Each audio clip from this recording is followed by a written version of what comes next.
Hi everybody, I'm Dave from the Polypad team, and in this Polypad pointer video, we are going to do a deep dive into authoring mode in Polypad. So a teacher had reached out to me regarding the Polypad that's shown here on the screen, and they were trying to make a version of the game Shut the Box. So in this game, you roll the dice, and then I could decide to flip over the 8 because 6 plus 2 is 8, or I could decide to flip over the 6 and the 2, and then I would roll again, and you keep rolling until you can't make any more moves. So here I could do the 5 and the 4 or the 9. And so this teacher was asking me if there was a way to make it so that this would like flip up and cover the 1. And so I have some ideas that I want to share and figured I'd make it into a Polypad pointer video so everybody could see this deep dive into authoring mode. So let's dive in, and I will talk you through how I would take this great idea and make it a viable option in Polypad. So the first thing I noticed is that this teacher used a text box on top of the rectangles. So a nice idea because we have the text boxes down here, but instead I'm gonna rebuild what's at the top down at the bottom just so we have both things to look at. I'm going to copy this rectangle, and I want to show you that if I go into authoring mode, I can add a label on this rectangle. So I'm going to go to the File tab on the left. I'm on the sidebar on the left, and here I can turn on this toggle to go into authoring mode. You'll see when I do, all these options appear. If you click the Learn More button, it'll take you to our help menu on authoring mode, which is a really quick overview. And then here's a link to a real deep dive into the documentation of authoring mode. The other way to go in and out of authoring mode is with a keyboard shortcut.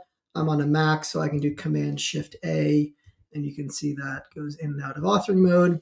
On a PC, it's Control-Shift-A. But I am inside of authoring mode now, and I get a whole set of additional options on this rectangle. So you can see there's this section of authoring. If I leave authoring mode, that's gone. But when I go into authoring mode using the keyboard shortcut, that's there. And one of these options in authoring mode is a label. So I'm going to type 1. I'll tab to get my cursor out of the label input, and then I can make the font bigger. I'll stop at 10. So what's nice about putting a label on the rectangle is I don't have to worry about like moving the text box and the rectangle at the same time. I just have this single rectangle with a label on it. Okay, eventually I'm going to lock these tiles in place. The students don't need to be able to move these around. So one thing I could do, I could turn off all these options so students can't flip it and cut it and play it. But because I know I'm going to eventually lock this will that lock action that I'm going to do as an author will turn off all of those options. Okay, let's talk about how I'm going to get it like covered. So I'm still in authoring mode, and one of the things that you can do, oops, I scrolled a little bit. One of the things you can do in authoring mode is add a button to a tile. So I'm going to click this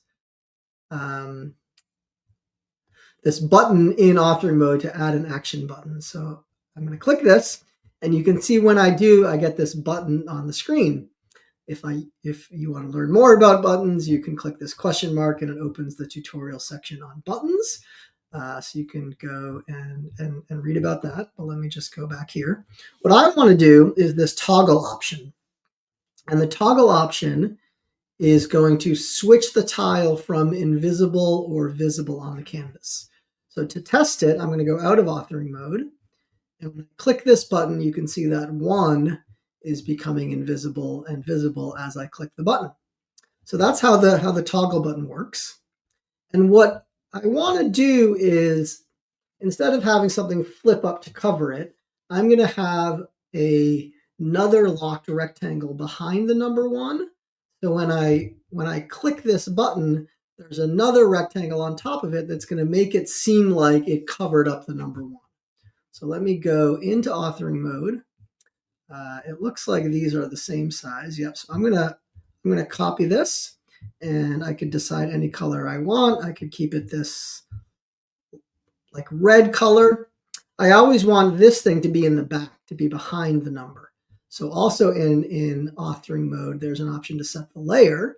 So I'm going to set this as back. There we go. And now when I go out of authoring mode, you can see it's almost like I've created a flip action on the number 1. So that that button that's just like hiding the number 1 is actually just like showing, when it hides it, it shows the red rectangle in back of it. If I wanted to, I could make it seem like that 1 is going and covering it up. I could make a new button. Let me go into authoring mode. I could make a new button just to compare how this is going to look and make this toggle. And now let's see, like, I don't know. Okay, it kind of feels like that one is like sliding up. I kind of like that action better. Maybe it's more in line with the physical version of Shut the Box. So I'm going to take this button. I'm going to delete it. I still need to have that 1 in the back because, just to be clear about what is happening now, what this button is doing is it's toggling both of these tiles, right? So as I hit this button, when I click toggle, both of these tiles are becoming invisible, which is making the one in back appear. So let me just show this again so we clearly understand it. Right, you can see what's happening. Those are just becoming invisible, but if I go back into authoring mode and bring these over here, because I have 1 at the bottom, it's making this effect like it's going up to cover it. Okay, now I'm going to make this a little bit smaller because I actually want it to be like underneath it. And I could change the words. I could say like flip. I could say use. I don't know what action makes the most sense here, but I'll take this opportunity to show you that we have, in the tile options on these buttons, we've preloaded some icons on the buttons. So on the button, I can click show icon. And now there's this like slide action that sort of, I think, achieves the goal here. We could change the color of the button. I know I could pick any color of the button that I like, maybe the red or orange, I don't know, a gray button. I kind of like a light gray button, and I know in these sliders I can enter an RGB value. I know there's a gray that I like that's 211. So I will make that gray button. Cool. So now I just have to do this for 2, 3, 4, 5, 6, 7, 8, 9. But what's nice is I can select all of these with a click and drag and copy it and move it over. And I just want to show you that that even copied the invisible tile in the back. It copied the button, it copied the invisible tile. So all I need to do now is make a bunch of these copies. I'm going to click C on my keyboard, makes a copy on Polypad. I don't even have to do Command C. So I'm just going to click the button C. I made a copy. Now I'm going to use the arrow keys on my keyboard to move it up. It's right next to it. I'll do another arrow to the right so I know it's evenly spaced. So copy, right, copy, right, copy, right, copy, right. I'm not, sounds like I'm saying copyright, but I'm not. I just copy and move it to the right.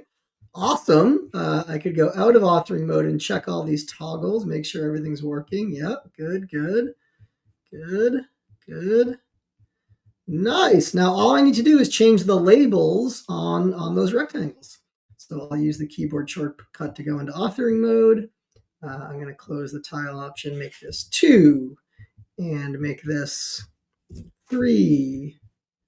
Let's make this 4,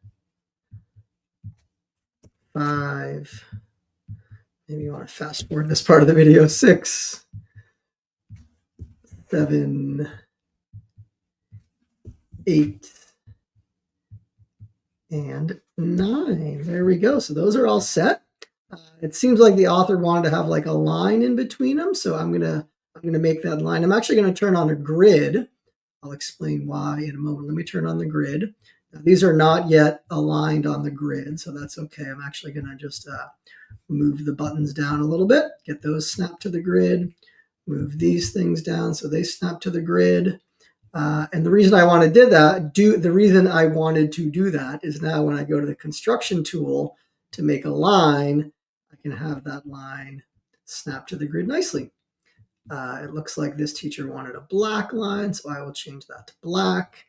I want the endpoints to be invisible. I don't want to see those dots, so I'm going to click on the endpoint, make that invisible, make this one invisible. Go out of authoring mode, turn off the grid, feeling good. So I'm actually going to delete all of this stuff now. We can get rid of all of that. Looks like one of the points stayed behind. I'll delete that. And let's move the dice down here. Maybe we'll put the dice right here. And maybe we'll go up a little bit, right in the middle. Cool. So now we can roll the dice. But all these options appear on the dice, like tabulate. We don't need to do that here. And in fact, I don't want students to be able to move the dice around. And in fact, for some students, this action of a click and drag is, might be challenging for them. So I can add a button that's going to roll the dice. So I went into authoring mode. I'm going to click and drag both of these and make an action button. And the action button for these dice that I want is going to be randomize. I like to change it to roll. I double clicked on the button. I'll say roll, make it a little bit smaller, go out of authoring mode. I'm going to save this now because I'm not done yet, but I don't want to lose my work. So I'm going to click save. Here is the URL of the save Polypad. I'll put this in the comments of the video so you can go check it out. And now when I roll, let's see how I can do. Ooh, I'll do the 4 and the 3. We'll roll again. I can't do the 5 and the 3, so I have to do the 8. I've already used the 3. Let me roll again. I could do the 7 or the 6 and the 1. I'll do the 6 and the 1. Let's see how we go here. Feeling good. 5 and 2 is 7. Nice. All right. Let's see. 2, 5, or 9. Oh, 6. So I've lost.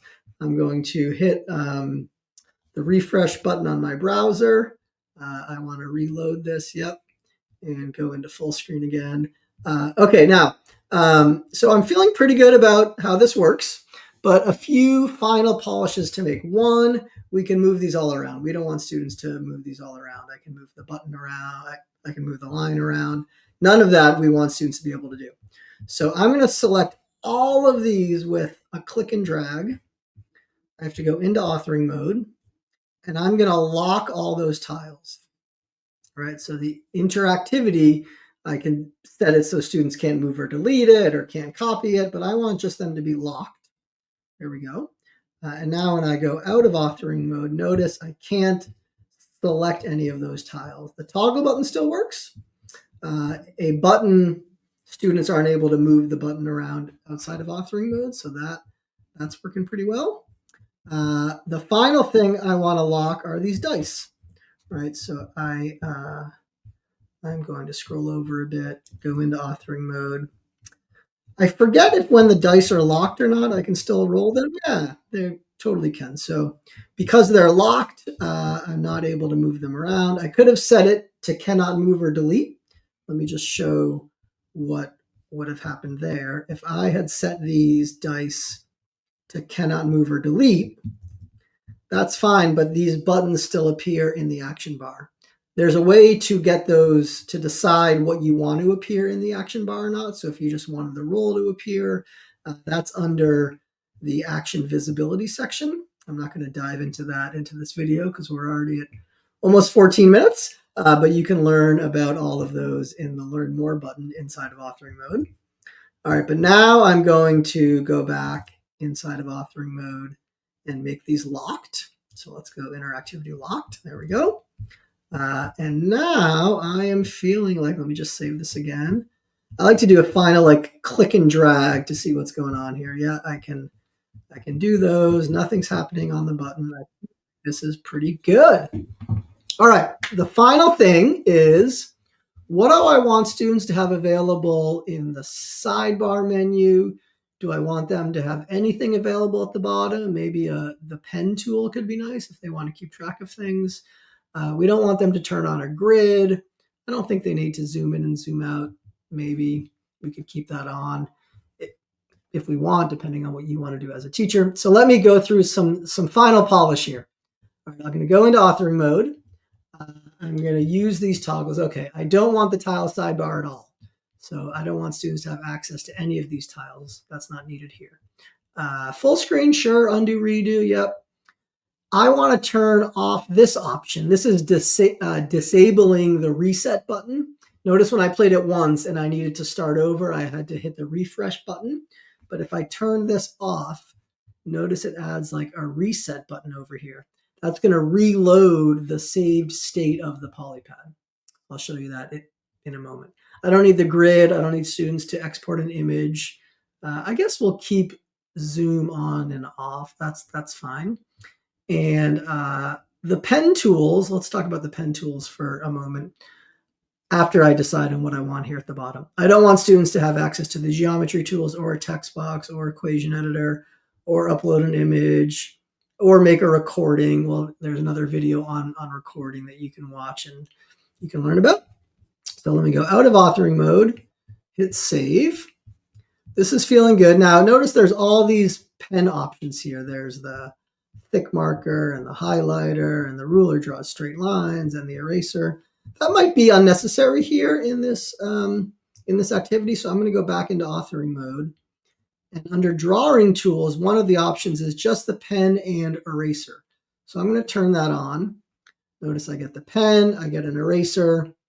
I'll let students choose the color of their stroke if they want. I go out of authoring mode and notice now when I click the pen, I just get a pen and the color. There isn't the option to have the thick marker or the highlighter or anything like that. Okay, that's feeling pretty good. Let's save it again. All right, go back to the pen tool.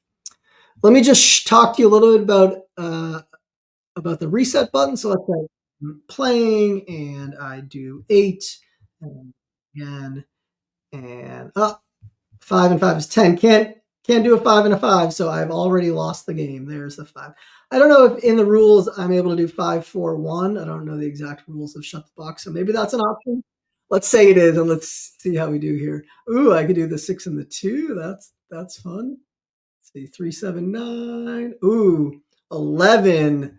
There's none of these that add up to 11, so I think I'm done. And now I go over to the reset button, and are you sure you want to reset? And I say yes, and it brings me back here. Cool. Notice it was like zoomed out a bit. So if you want to make it zoomed in more, the final thing I'll show is this toggle called set initial viewport. So that allows me to define what I want to be zoomed in when you load the Polypad. So that will go here. I'll go out of authoring mode. I will save it. And now when I reset, you can see it's a little bit more zoomed in than it was the first time. Okay, that was a deep dive into authoring mode. Thank you to the teacher that shared this idea with me. This is the first of these Polypad pointer videos of taking an idea and showing how it could be done in authoring mode. If you have other ideas that you would like to share with me or others to see what we can do with it, drop it in the comments, share with it on any of our social media channels, and I'd love to take a look. Thanks for watching.